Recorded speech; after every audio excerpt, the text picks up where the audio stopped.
Hey, what's up guys? This is Anthony from Anthony's Customs, and for this video, I'm on camera again because I'm reviewing a gaming chair. This is the Killabee.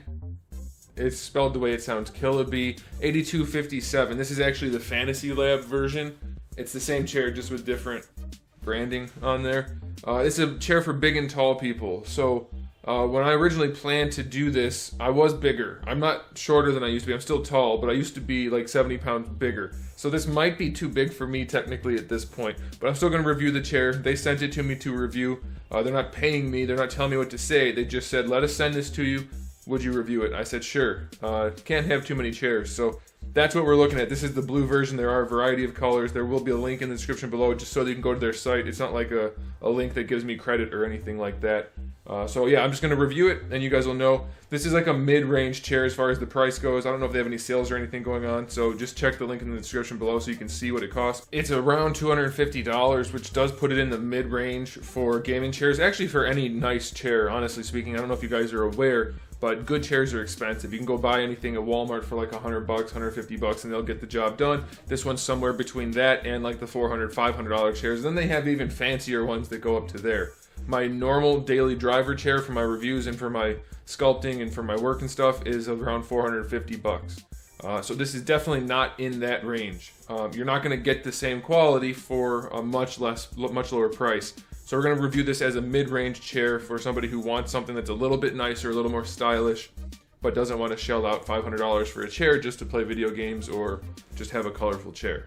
Okay, so it is a big and tall chair. It does fit me nicely in terms of like arm placement and things like that. I like that. As you can see, there's plenty of room side to side, so if you are a larger fella, you could probably make it work. You do have uprights on the arms though, so that could be a problem, but you have plenty of room at the front of the arm to the front of the chair. Am I showing? Yeah, okay. So you do have room there. That's something to note. The seat itself is very large. It's very large. I'm trying to stay on it so you have some kind of scale for reference. You can look up all the measurements on the website, but it does have lots of space. It isn't particularly shaped, and that is one of the things that I find kind of a downside. Now, if you're a real big dude, like pushing higher numbers in terms of the weight, that might be more comfortable for you. Now, the cushioning is comfortable, but it's not contoured at all. So if you're looking for more of that bucket seat feel that you get in some of the other gaming chairs, this isn't one for you. This has more of just a flat standard seat, and that's going to be up to you if you like it or not. I prefer the contour shapes, but also, like I said, I'm nowhere near as wide as I could be for this chair, so that's kind of a toss-up. Now the back, it does come with these, mine came with these wrinkles in it. I don't care for that. Obviously, it's not an aesthetically pleasing thing. I won't see that while I'm sitting in it, so I don't think that really matters, but it's worth noting. The cool thing about this though is if you don't like the mostly flat back also, it doesn't have too much contour here, even though we do have these two side panels, so you have to be pretty wider to enjoy those, if you want to put it that way. It does come with, let me grab it. It does come with some lumbar support cushion, which this is a separate panel right here. You can reach behind it, so you can use the Velcro strap, or clippy strap, elastic strap. You can put the lumbar support anywhere you want it on the outside here. That does help if you want lumbar support.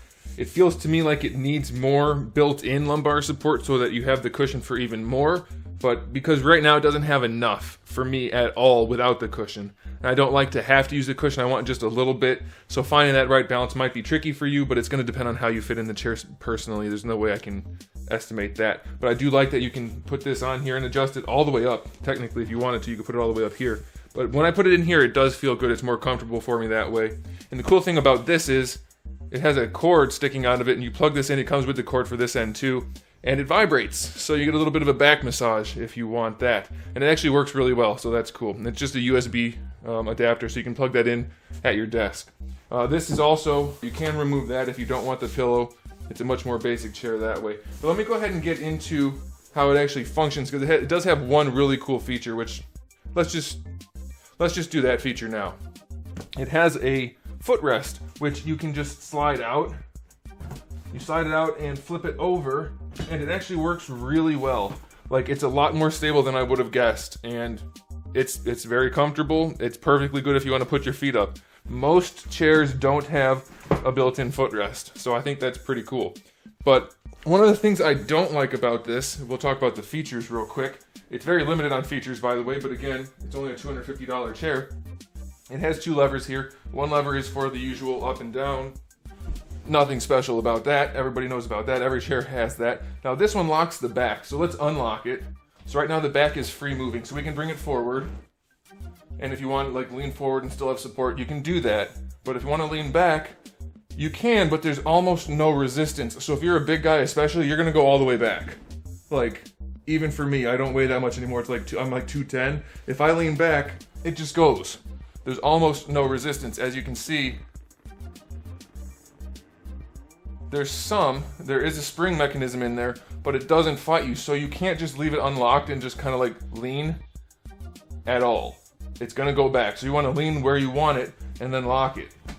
Once you do that, it's fine. Like, that's comfy for me right there. That's good. But it doesn't have any leaning feature as far as like dynamic functionality. You can just set it and leave it.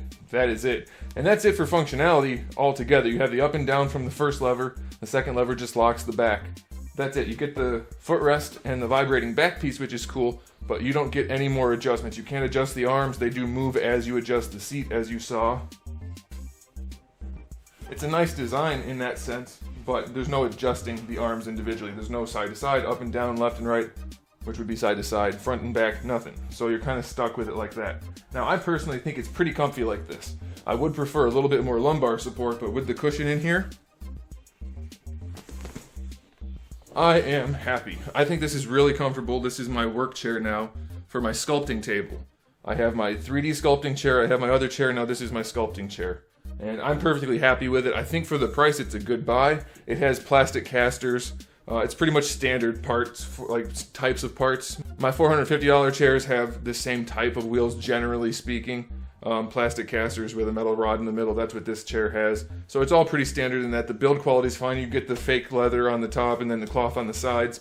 My other chairs are all fake leather, but we're talking fake leather, so does it really matter?